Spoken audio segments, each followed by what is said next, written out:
Hello everyone, welcome back to the channel.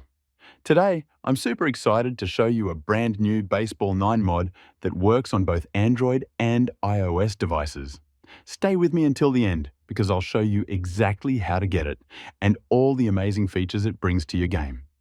Don't forget to hit that subscribe button so you won't miss any updates. Alright, let's jump straight into the mod. Once you open Baseball 9, you'll notice a gear icon. Tap on it and the mod menu pops up.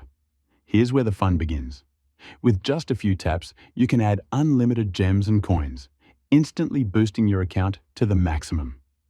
You'll also find other helpful options in the mod menu to enhance your gameplay experience, making matches smoother and more exciting. Now, if you want to get this mod yourself, just open any browser on your device. In this video, we're using Safari.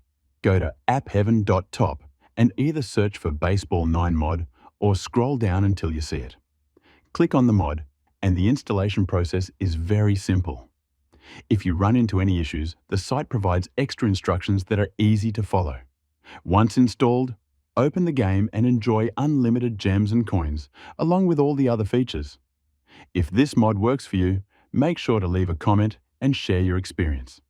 Thanks so much for watching. And don't forget to subscribe for more amazing game mods.